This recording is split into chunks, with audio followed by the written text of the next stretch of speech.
Ok, amém. Então vamos dar início aí a mais uma etapa, né, do nosso estudo, dando continuidade àquilo que começamos há um tempo atrás, né? Então vou orar mais uma vez, pedindo assim a orientação do Senhor para o estudo de hoje. Pai, eu te agradeço nesse momento pelo estudo que faremos, te agradeço, ó Deus, por tua palavra que estará em nosso coração, te agradeço pela unção do teu Santo Espírito sobre nós, que nos capacita não somente a falar, mas a ouvir e também a praticar a tua vontade.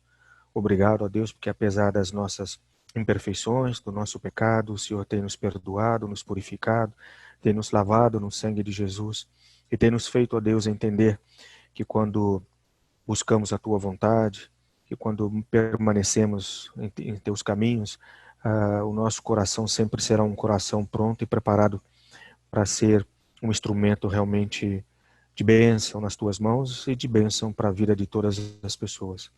Usa cada um de nós conforme o teu querer, ó Deus, na seara, na obra. Estamos desejosos disto, ó Deus, e manifestamos isso diante do Senhor, buscando então esta preparação através do estudo da tua palavra. Estando preparado na tua palavra, Deus, com certeza o nosso coração estará firmado, o nosso coração estará sempre pronto para anunciar as boas novas em Cristo Jesus. E é por amor a Ele e no nome dele que oramos e agradecemos. Amém, Senhor. Ok, então vamos lá. Vamos dar aí continuidade, né, ao nosso estudo. Estávamos falando um pouco sobre os desejos aí do nosso coração, olhando aquele texto de Tiago, e a grande questão também que nós perguntamos agora para este bloco é o seguinte: como é que os nossos corações ficaram, né, ou estão, ou permanecem aprisionados aí por nossos desejos? Lembrando que não é só o meu e o seu coração, mas quando falamos assim, estamos também nos referindo ao coração daqueles que ainda não aceitaram a Jesus. Que às vezes é tão óbvio para nós a visão da graça, a visão da salvação, a visão da palavra de Deus, né? O estudo, a visão de um Deus verdadeiro, de um Deus único, que quando a gente olha para as pessoas que não acreditam, a gente fica meio assim, pô, mas como eles não acreditam, né? Então eles estão envoltos ali naquilo que o coração deles anseia e busca. E como é que o nosso coração fica assim preso? E entender esse processo, ele é muito importante, é fundamental para a nossa eficiência, né, em termos de ser instrumentos aí nas mãos de Deus. Novamente, batendo nessa tecla, né, quando eu busco entender esses aspectos que o coração de cada um vive, a maneira como vive, quando eu busco entender essa luta que se trava ali dentro do coração com as coisas do Espírito, isso me ajuda a ter um pouco mais de paciência, um pouco mais de perseverança, de cuidado, de ler mais a palavra e, acima de tudo, de entender que o mérito de toda essa situação é o próprio Deus, né? É Ele agindo através de nós. Eu sou só um instrumento nas mãos dele. E como instrumento eu não tenho autonomia para realmente dizer, olha, eu quero agir assim, eu vou agir assim, eu penso que a melhor forma é essa, a melhor forma é aquela. Eu tenho que simplesmente entender, né, toda essa situação que se passa em nossos corações, buscar na palavra de Deus a orientação a respeito disso, para que eu possa realmente ali estar mais sensível à voz do Espírito no momento em que ele me levar para estar falando de Jesus para as pessoas. E a gente viu lá no texto de Lucas, no capítulo 22, o verso 42, a gente mencionou, né, esse texto, aquele momento em que Jesus ali no jardim do Getsemane, ele ora, e o pedido dele, o desejo dele, manifesto ali diante do Pai, naquela oração de angústia, de dor, de sofrimento, foi: não se faça a minha vontade, e sim a tua. Né? Então, naquele momento em que ele estava pronto ali, estava orando e pronto para aquela situação que logo viria, né, da sua crucificação, dele ser preso, de ser levado, né, e ser ridicularizado, machucado, enfim, e crucificado e tal.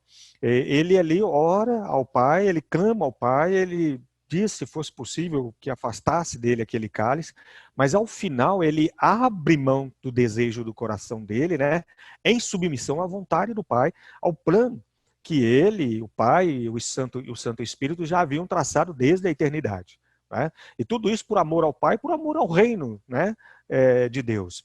E essa experiência que Jesus viveu ali, daquela forma, é algo que sempre nos fez perguntar, como assim? Ele quer, né, dar a sua vida por amor a nós, ele manifestou isso, ele veio para estar entre nós, com este propósito específico, mas por que que ali, num dado momento, a sua oração foi assim? Eu imagino que, tirando todo o aspecto do sofrimento que ele teve como homem, né, que fora, eu imagino que também ali ficou para nós uma grande lição. Os desejos do nosso coração que são enormes e que muitas vezes querem destronar a presença de Deus em nós, esses desejos devem estar sempre subjugados à vontade de Deus e à nossa própria vontade.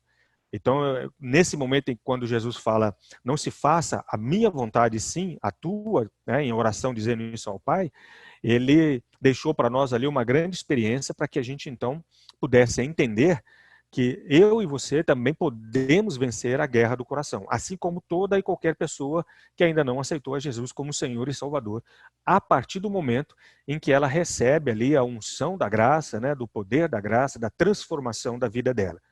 Então, novamente, isso nos faz pensar naquele aspecto que a gente abordou, de que não sou eu que vai converter, não sou eu que vai convencer o coração das pessoas, mas sou só o instrumento. Quem vai fazer esta obra através de mim, na vida das pessoas, é o Espírito Santo.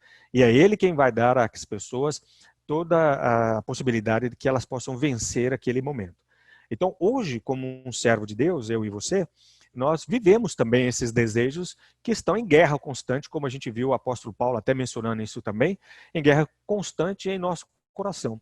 E a gente tem que orar, a gente tem que clamar, a gente tem que pedir que o Senhor possa tratar isso em nós, nos fortalecer. E lembre-se, é sempre no nome de Jesus. Nunca é por uma questão logística nossa, nunca é por um jeito que eu e você poderíamos imaginar, olha, para eu poder fugir deste desejo, para eu não cair nessa coisa errada, para eu deixar de pensar isso e aquilo, eu vou fazer assim, vou fazer assado, e deu certo isso, deu certo aquilo. Não, não funciona desta forma, né? O que a Bíblia nos mostra e sempre nos mostrou é que essa vitória é nos concedida pela graça em Cristo Jesus. Então, através dele, clamando a ele, no nome dele, então também posso vencer. Ou seja, em outras palavras, eu também posso dizer a mesma coisa que Jesus disse ali no Getsemane: Senhor, que não seja a minha vontade, mas a tua vontade. Né? Eu quero trabalhar com você um pouco, né, de uma forma clara aqui, essa questão, né, dos desejos. O problema com os nossos desejos é que rapidamente eles se transformam em alguma coisa. E no que eles se transformam? Primeira coisa que a gente precisa entender é que eles se transformam em exigência. Se nós não tomarmos cuidado, se nós deixarmos os desejos do nosso coração à mercê, à vontade da própria carne, né, do nosso querer, né, eles vão começar a nos moldar em termos de exigências, né? Aí, a partir de determinado momento, a minha vida em termos de oração, de intimidade com Deus, de comunhão com Deus, com os irmãos, com a igreja, com a família, com as pessoas, vai ser uma vida em que eu vou estar constantemente dizendo, eu preciso. E ao dizer isto, eu preciso, eu quero ser atendido. Então, na hora que esses desejos começam a reinar dentro de mim, eu começo a ter uma vida de exigência com relação a tudo que acontece no meu coração, a tudo que eu anseio. E eu já deixo de respeitar aquela máxima que nós olhamos agora há pouco de Jesus, dizendo, né, seja feita a tua vontade e não a minha. Porque agora o foco da atenção é o que eu preciso. Então, eu preciso de dinheiro. Pai, me dá um emprego, me dá um trabalho, porque eu preciso. O senhor sabe que eu preciso e me dá isso aí. Eu fico imaginando aqui a seguinte questão. E se Deus não quer te dar um emprego, um trabalho, como é que fica? Se Ele não quer dar, se Ele não quer colocar uma família para você. Se no plano de Deus, Ele não colocou você como uma pessoa casado, casada. Se no plano de Deus, casados, Deus não colocou filhos para você. Se você não tomar cuidado, o desejo do seu coração se transforma numa exigência, onde de repente você vai dizer, eu preciso disso, eu quero isso, o senhor tem que me dar. Né? Então daí a necessidade de sempre estarmos policiando aí o nosso coração, como a gente falou, lembrando lá a atitude de Davi, né? sonda-me, ó Deus, vê se há no meu coração alguma coisa que não seja da tua vontade e me corrige. Então a gente ter aquela atitude de Davi. É uma atitude que não precisa esperar do céu, no sentido de que venha esse desejo, essa vontade como um milagre, porque ela já está em nós. Deus já colocou essa atitude em nós de buscar, né, sondar o nosso próprio coração e ver o que não agrada o coração de Deus, do Pai, e fazer ali a vontade dele. Então, quando os desejos reinam dentro de nós, se não tomarmos cuidado, logo, logo eles começam a se posicionar como uma exigência. E aí é em relação a tudo, viu, gente? A gente está citando um exemplo de cada um de nós como já servos do Senhor, mas pensa em você como instrumento nas mãos de Deus, aonde de repente, numa conversa com um irmão aqui, acolá, talvez num retiro, num acampamento, no estudo, na igreja, enfim, num grupo, etc. e tal, alguém te pergunta assim, e aí, você já teve a oportunidade de levar alguém para Jesus, né? Já falou de Jesus para alguém? Quantas pessoas, etc. e tal, você já teve pregando o evangelho? E aí você faz uma análise, ninguém, você nunca fez, etc. e tal. E se os desejos estão tomando conta do seu coração, daqui a pouco você vai começar a viver numa perspectiva de que eu preciso, diante de Deus, realmente levar o evangelho, pregar o evangelho. Mas antes de permitir algo assim, antes de tomar essa atitude, né, assim tão extrema no seu coração, você precisa perguntar para Deus se é isso que Deus quer da sua vida. Ah, pastor, mas Deus não quer de todos nós que a gente pregue o evangelho? Sim, com certeza, não há dúvida nenhuma disso. Mas como, quando, onde, de que forma, de que maneira, de que jeito, a que horas, em que tempo? Então tudo isso tem que ser perguntado. A que pessoas, a que famílias? Né? Eu já tive a oportunidade de conversar com algumas pessoas onde eles ficavam, às vezes, tristes, abatidos, porque, puxa, eu sou a única pessoa evangélica da minha família e não converti ninguém da minha família. E aí, quando a gente começa a conversar com essas pessoas, dizendo, mas não é você que tem que converter, você é só um instrumento de Deus. Se não for você, Deus vai providenciar que seja outro, ou é em outra época, em outro tempo. As pessoas, não, tem que ser eu, não, porque não posso, eu tenho que dar um testemunho. Então, aí cai nesse erro, né, de começar a viver essa exigência. Eu preciso ser, eu preciso fazer, eu preciso, e assim vai. Então, quando os desejos começam a reinar no coração, a gente caminha para isso. Toda a exigência instalada no coração por causa dos desejos, olha aí, nos faz ter necessidades. Né? Eu tenho exigências, e daqui a pouco essas exigências me fazem viver ao redor, né, em torno de e para as minhas necessidades. E quando as necessidades aparecem, o que acontece? Eu quero. Né? Eu quero. Ah, o irmão tem isso, eu quero. Ah, o irmão tem aquilo, eu quero. Ah, aquela igreja tem um ministério de louvor muito abençoado, eu quero isso para minha igreja. Ah, aquela igreja tem um pastor assim assado, eu quero igual para minha igreja. Ah, eu quero, e você vai vivendo em função disso, e isso se instala em nossos corações como consequência da exigência que ficou e permaneceu ali dentro. Então a minha vida começa a girar em torno das minhas carências, né, das minhas necessidades. Eu tenho necessidades, amém? Você também tem necessidades. A Bíblia diz que elas serão supridas pela vontade de Deus. E Deus mesmo coloca a maneira como isso vai acontecer. Ele diz, prioriza a minha relação, a sua relação comigo, prioriza o meu reino, porque as demais coisas eu vou dar. Não é assim que Deus falou? Buscar em primeiro lugar o reino de Deus e as demais coisas ele vai nos conceder. Então, a partir do momento que eu vivo e priorizo o reino de Deus, as minhas necessidades ficam realmente calmas, né? Elas entram numa esfera de equilíbrio. Eu tenho necessidades, mas serão supridas pelo meu Deus, porque eu estou buscando a vontade dele em primeiro lugar. Agora, se os meus desejos estão reinando no meu coração, então as exigências daquilo que eu preciso começa a fluir dentro de mim como uma necessidade muito grande. Eu começo a ter necessidade de tudo, né? E é interessante que se não tomarmos cuidado, a gente começa a experimentar este aspecto da necessidade no nosso coração com relação até a coisas que não precisamos. Eu não preciso disso, não preciso daquilo, mas né, a necessidade instalou, né? Se acomodou dentro de nós. E aí eu busco, eu quero e eu tenho que viver para isto e em razão disto. Né? Então, isso também é consequência de desejos que começam a reinar dentro do nosso coração. Uma vez instaladas as necessidades, ela cria um clima de expectativa muito grande dentro de nós. Tá? E é lógico, se eu tenho necessidades, eu tenho expectativas de que essas necessidades sejam supridas em todo tempo, a todo instante. E dependendo de quanto maior o grau de necessidades que eu tenho e quanto mais eu vivo em razão das minhas necessidades, maior será a minha expectativa. E aí entra um aspecto de briga dentro dessa expectativa, que quando essas expectativas não são atendidas, eu fico bravo, eu fico nervoso, eu fico com raiva, e aí a minha atitude para com a situação é que seja lá quem for que deveria suprir as minhas necessidades e não supriu, eu começo a dizer, olha, você deveria. Você tem por obrigação suprir as minhas necessidades. Agora, traz isso para o aspecto da nossa relação com Deus. Eu tenho expectativas com relação a Deus diante das minhas necessidades. Tá?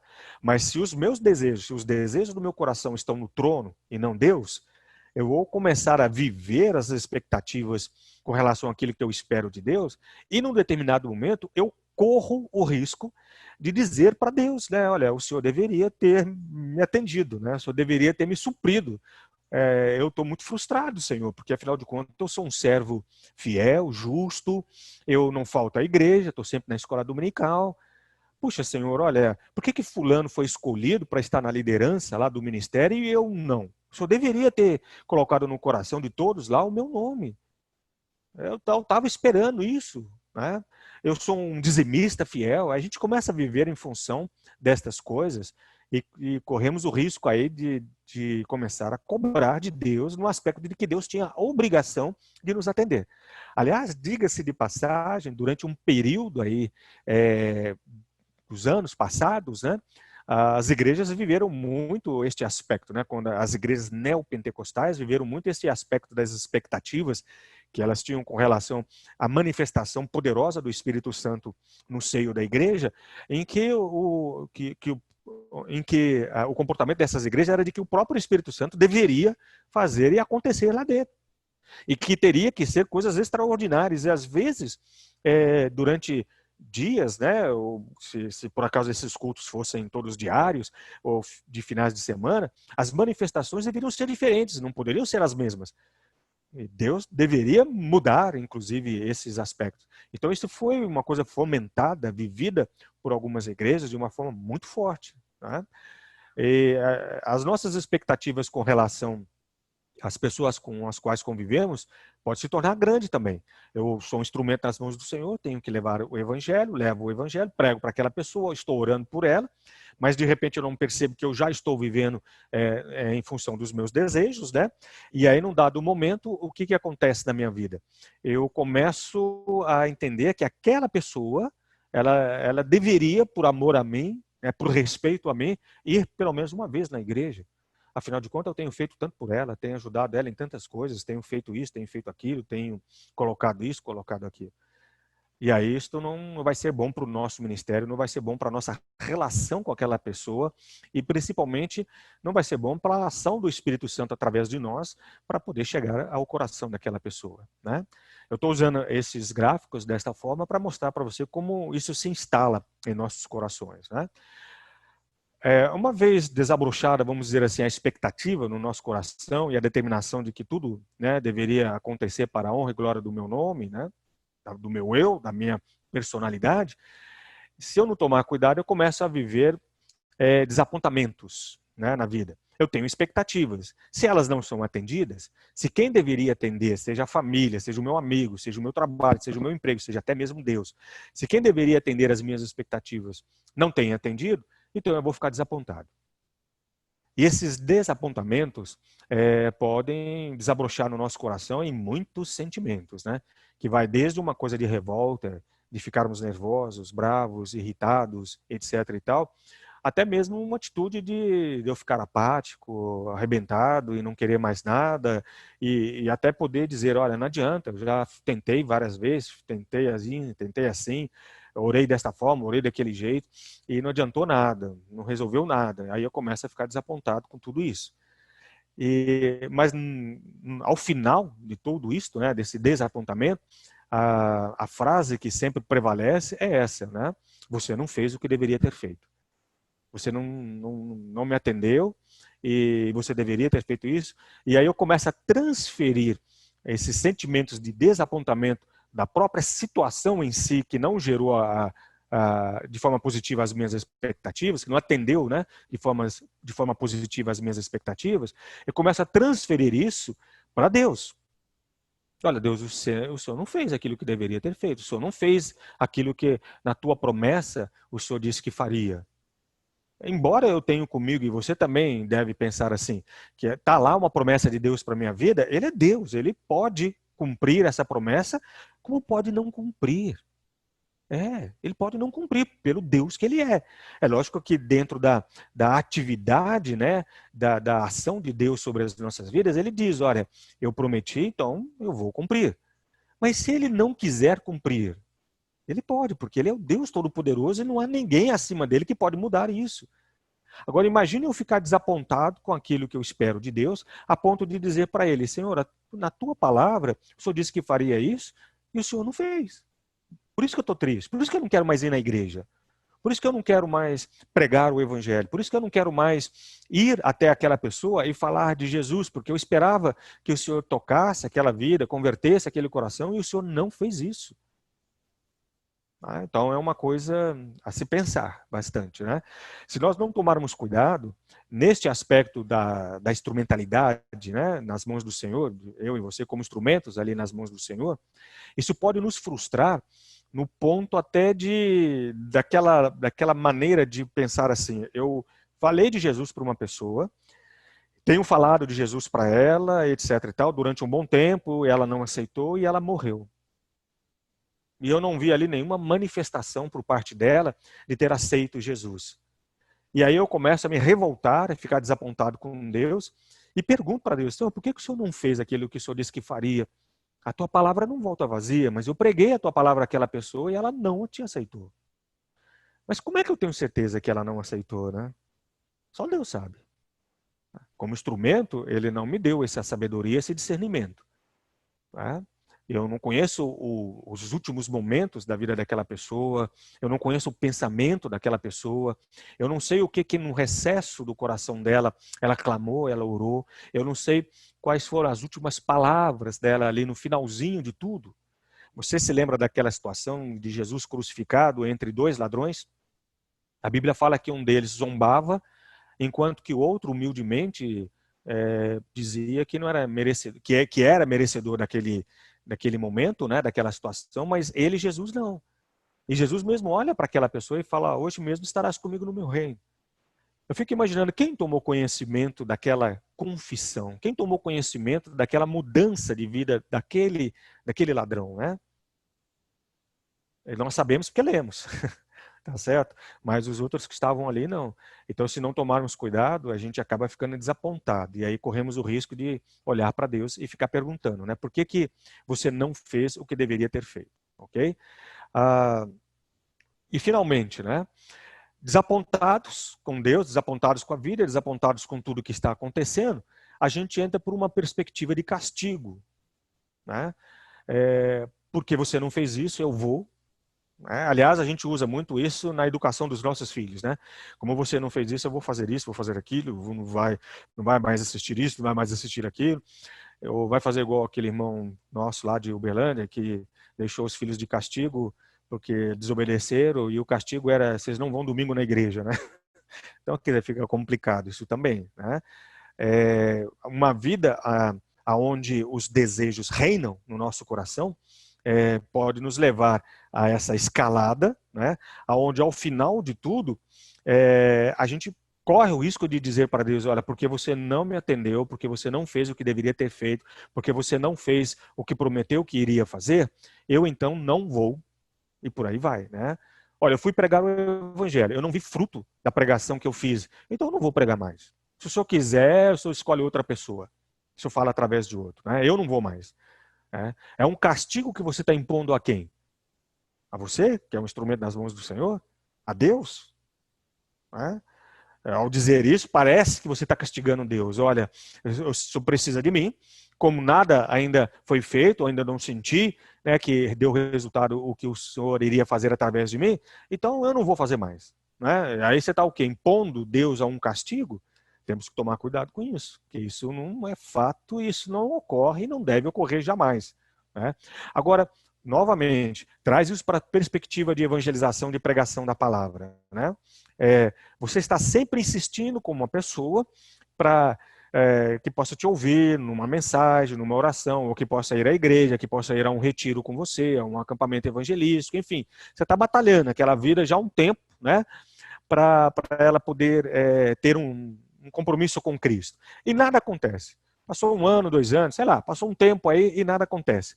Aí você resolve, né, melhor dizendo, você resolve castigar aquela pessoa. Bom, já que ela não me atende, já que ela faz pouco caso dos meus convites, já que ela não quer ir, etc e tal, eu vou deixar ela na geladeira. Não vou mais convidar para as atividades, nem nada. Né?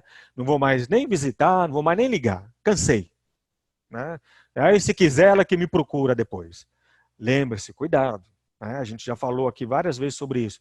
Essas pessoas que ainda não têm Jesus no coração, elas estão mortas em seus delitos e pecados. Elas não veem, elas não enxergam, espiritualmente falando. Elas não entendem, espiritualmente falando. Então elas vão continuar sempre assim. O que cabe é que a gente tenha paciência e continuemos a ser nas mãos do Senhor um instrumento. Se Ele vai nos usar, eu não sei. Esperamos que sim. Né? Mas Ele pode estar usando outras pessoas. Né?